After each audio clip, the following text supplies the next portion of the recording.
Hello. Well, hello. It's Mr. Invisible here, and it's happy July 4th. It is July the 4th. I don't know why that really means anything to me, being from sunny Cornwall. But anyway, it's July the 4th. My name's Mr. Invisible again, by the looks of it. And yet, I couldn't let this go.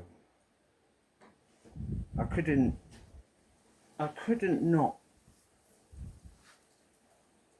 respond today.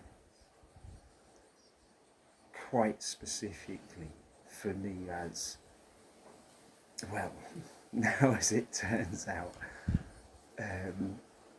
giant synchronicity, giant, how do you say, interconnectedness. I am not where I would like to be, or where I kind of plan to be on this day. And yet, I'm staying in, I would say, the most beautiful place I've ever stayed in. It's this sort of little apartment attached to a house, and it's so beautiful. So here I am, and it's brilliant. And I've got work right here. I'm working today, right now. If you could see around me, you'd see my mess. I'm a messy bugger working, I've realised it. And who I'm working for, she's wonderful. She's great. Sally Salvadora, I call her. And it's her and her husband have such a lovely eye to what they want, to what they're doing, and I have the absolute, well, it's a pleasure, privilege to have, and it's sort of nice doing work that they kind of want it all really nice, like, you know, when you're doing a bathroom and tiling and stuff, everything's got to be so nice and all spot on. But they've got this whole artistic look and a real eye for art, and, you know, it's beautiful works of art that Dave's done. It's just stunning. And here I am. Here I am. And I want to be in Brighton. And this is a bit of a wild one, and let's test the limits of this. Because there it was, alignment in my awareness, if you like, as I'm walking. Alignment was getting to Brighton. About a week and a half ago, I had it. I had the money, it seemed, and in the account, and I got a flight, and thought I even had that, and then suddenly I've had all this kind of like, sorry, Mr. Gomez, your card no longer works. So down, it's a process, and I've got to talk to whichever bugger I owe money to. It's all my fault. I'm perfectly capable of accepting it. But the timing, God. And so, you know, I'm Mr. Visible. I'm not talking to anyone anyway. So, I've got to get this out at last. It's done my head in. That's, at the beginning, it just pulled the rug on me a bit. On my ability to remain steady. That's it. To remain present. I suddenly had this giant niggle. This giant, like, yeah, but you've got to get the flight. You've got to, how? You haven't got any money. It's been a joke. my van's broken, but it's nearly fixed. You know, it's just stuff. I know I want to explain that to, but I really felt like letting myself down, letting others down, or just having to accept this flow. I mean, as it's turned out, it's forced me to a greater awareness of the peace that I have to carry. Because otherwise, where am I? I have to carry my peace, and I can and do. But that was a giant niggle. And, you know, really now it's too late. I can possibly get there anyway. So I guess the niggle's passed. But still that desire to be there. I mean, I heard from mates there, and it would have been so beautiful. Go off for lunch in the lanes and just hang out. See some of those people again. Me being in this position as Mr. Invisible and all of that, I have to be able to turn this, to transmute it. It's not for my benefit, but for my peace. I have to be able to do that. That's what I've learned through life, bottom line. And I have. Experiences over that full moon.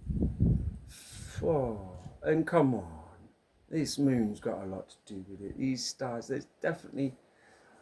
there are patterns here. And that over that time, so powerful.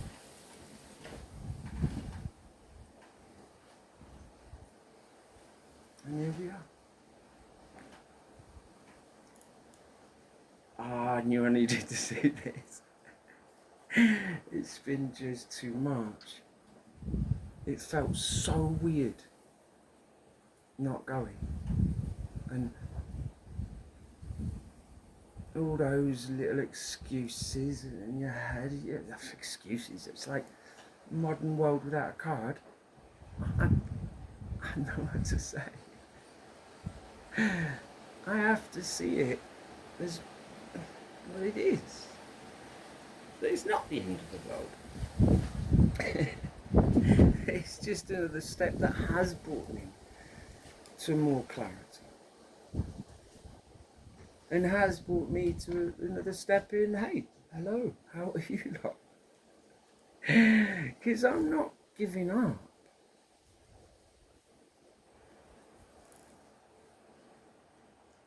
But that makes me feel like I've taken a giant detour. I don't want to. I don't want to take detours. Oh, who are you talking to, huh?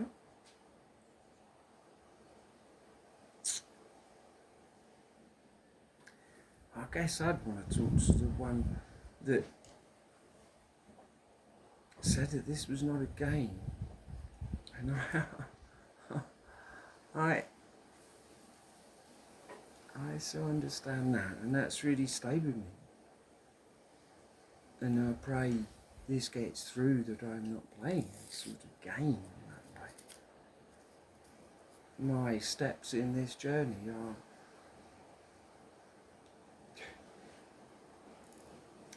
legitimate.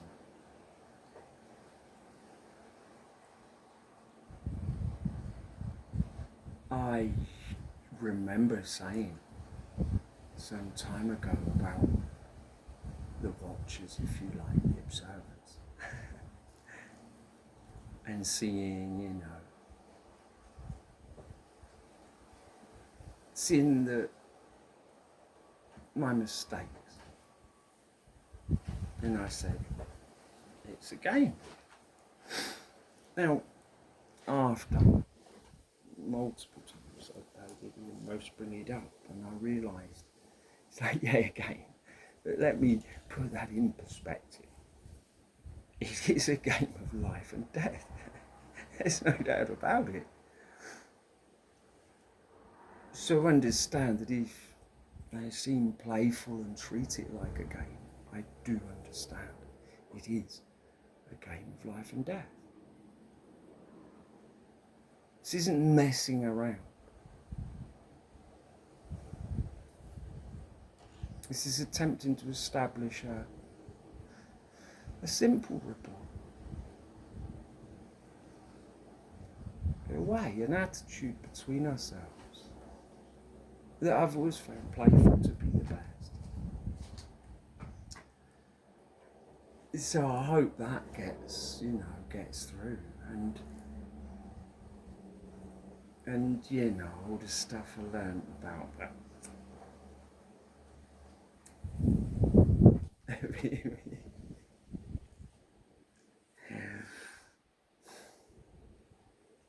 Oh look, it's a bit of a silly one. I'm not gonna be long because I should be working, and I'm just having a bit of lunch, and I'll continue to, and I will continue to approach this dream, even when I feel out of step with it, that I know it's still there, that my path somehow is the right way, even if I find myself in situations like this, in a beautiful place and wanting to be somewhere else. It's like, oh, how ironic. The fucking pool's also, it's a heart-shaped pool. Oh, it's lovely spot. Anyway, it's hot here in Portugal. We got it hot. I think a lot of people are.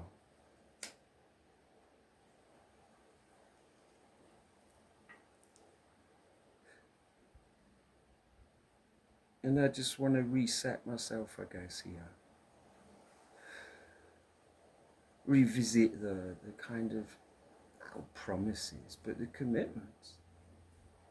The vontade that I've made, that I have, that I live with, for goodness sake. I want to revisit them.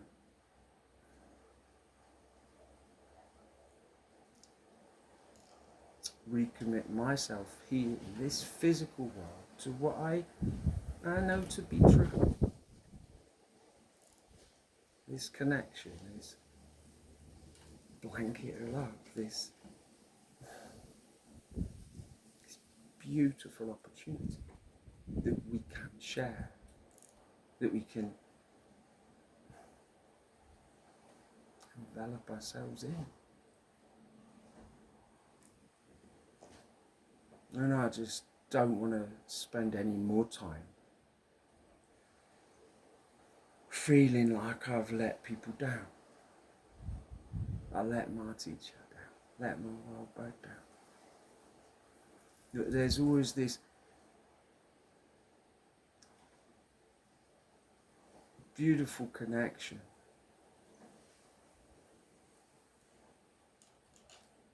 but I need that alignment, and I feel I missed it.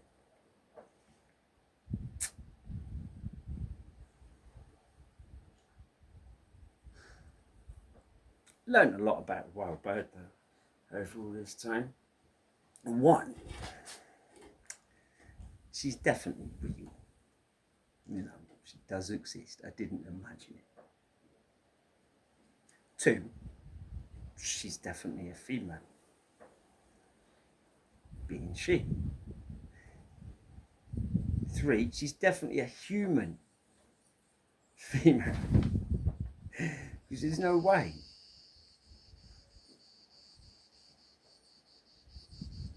these experiences could be happening with something outside of our existence, if you like. She's not just a dream, a fantasy, an invisible one. And 4, judging by what we're getting up to, she's definitely not like some long lost sister. Because that's crossed my mind. Because, well, that's Star Wars. And so, I think that's sorted.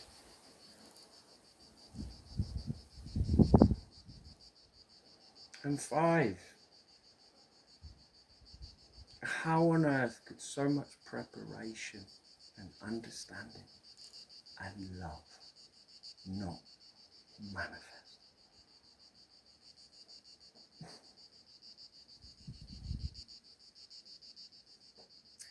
Each and every one of us has that ability to screw it up or do it well. It's as simple as that. This universe doesn't really care in the same way we might think. It cares. Oh, a most caring thing you could imagine. Loving. There.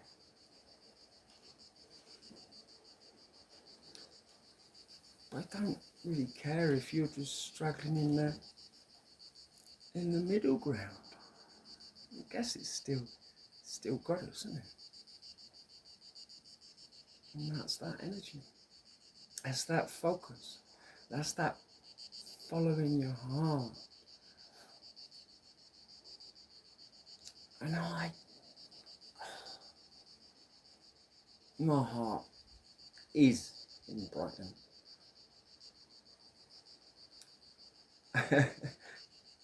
And I wish all the best. And anyway, I've so got to get back to work. And it's just another step. Another little invisible step on this journey beyond all understanding. So love, light and hope. Thank you.